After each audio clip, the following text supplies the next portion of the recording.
O transporte de cargas por via marítima é, sem dúvida, um dos métodos mais eficientes, baratos e seguros em uso atualmente. Anualmente, mais de 5.400 navios porta-containers cruzam os oceanos, transportando praticamente tudo que o mundo precisa para continuar avançando e ser o que é hoje, desde mantimentos até materiais tóxicos e explosivos. Prova disso é que cerca de 83% de toda a carga transportada no mundo é feita por navios, e grande parte dessa carga é transportada dentro de containers, que garantem a segurança e proteção das mercadorias contra os elementos da natureza.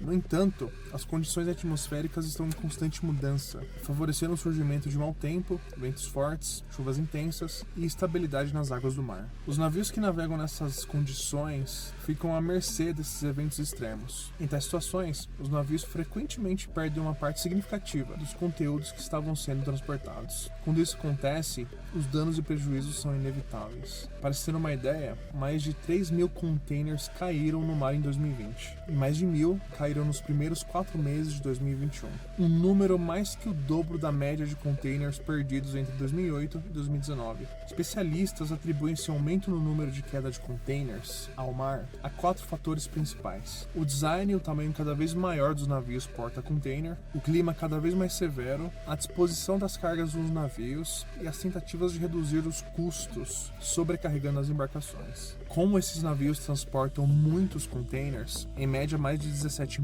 é difícil saber exatamente o que há no interior de cada um deles. Em caso de queda de containers, pode haver materiais perigosos, inflamáveis ou de risco biológico, como produtos químicos, combustíveis, solventes e materiais radioativos, que geralmente são solúveis em água, podendo rapidamente se misturar com a água do mar e oferecer grande risco para a vida marinha e para a população mais próxima. Por isso, quando esses eventos ocorrem, o navio deve imediatamente comunicar e informar as autoridades sobre o ocorrido o mais rápido possível, e ao mesmo tempo enviar as coordenadas geográficas precisas do local do incidente, para que navios de busca possam se deslocar até o local o mais rápido possível. Se o tempo continuar muito ruim e o mar estiver muito agitado, os navios de busca podem ser forçados a abortar a missão ou esperar até que a situação melhore, o que pode levar algumas horas e agravar ainda mais a situação. Foi o que aconteceu com o navio porta-container Mal Comfort, que saiu de Singapura com destino ao porto de Jeddah, na Arábia Saudita, e se partiu ao meio em 17 de julho de 2013, devido ao mau tempo,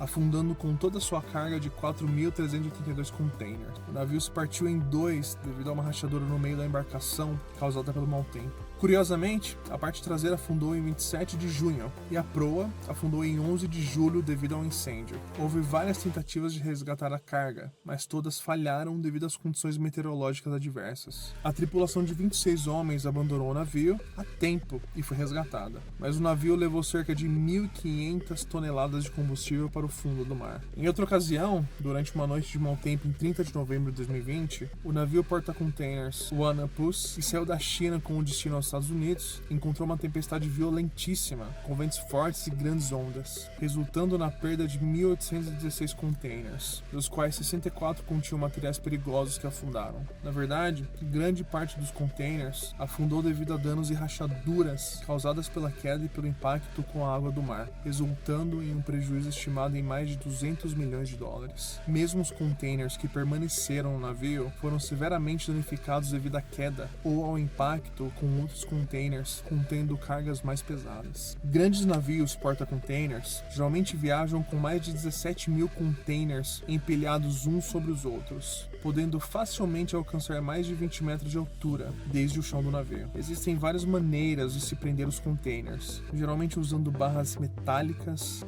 bem instaladas para impedir que se movam ou se soltem. No entanto, mesmo com todas as medidas de segurança, em mares realmente agitados, os containers ainda podem se soltar e cair no mar. Como esses containers frequentemente contêm cargas valiosas como carros, itens de decoração de luxo, maquinários diversos e materiais de construção, o maior prejudicado acaba sendo sempre o proprietário da carga. Recuperar os containers do fundo do mar e trazê-los à superfície é realmente difícil. O primeiro e principal problema é a profundidade do mar, que impede o envio de mergulhadores para localizar os containers. A única solução prática são os veículos submarinos operados remotamente, que são submersíveis operados operados remotamente por uma pessoa ou equipe a bordo de uma embarcação ou em terra firme. Esses veículos podem descer a profundidade de até 4.000 metros e são equipados com braços mecânicos, luzes, sensores e câmeras. Embora não possam trazer os containers à superfície, esses submersíveis localizam, manipulam e prendem os cabos de aço nos containers para que possam ser içados por navios de resgate. Este é um trabalho meticuloso e delicado,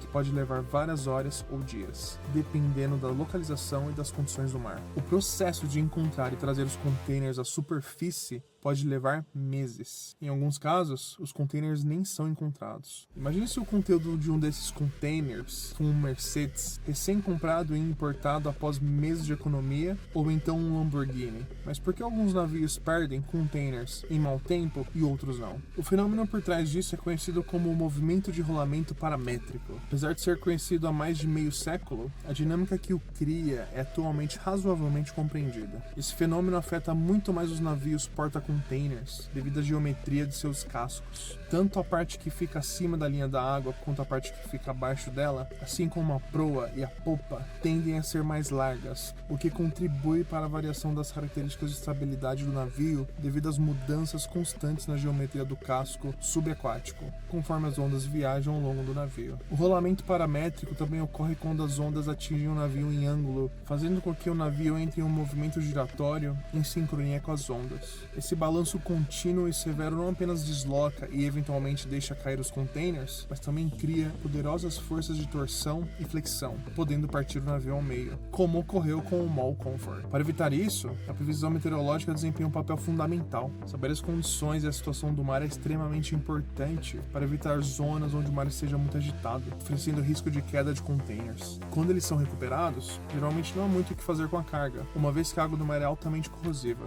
Se dentro deles houver um carro, ele estará severamente danificado pela queda e enferrujado. Tudo depende de quanto tempo levou para ser retirado e geralmente não se aproveita nada do que sobrou. Além disso, a poluição marinha gerada por esses eventos é incalculável. Muitos containers acabam se abrindo no impacto, espalhando cargas como pneus, papelão, carros, metais, entre outros, no mar. Quando a carga perdida ou danificada é de responsabilidade da empresa de transporte, é necessário reembolsar o proprietário da carga, mas isso pode demorar um tempo. Os trens também são um meio de transporte de carga bastante atrativo e muito usado, assim como os navios. Embora ofereça uma capacidade de carga ligeiramente maior em relação aos navios, a viagem é mais lenta e demorada. O transporte de grandes volumes de carga por navios continua sendo mais atrativo, eficiente, barato e seguro, mesmo sujeito às terríveis condições dos mares e à eventual perda de alguns contêineres.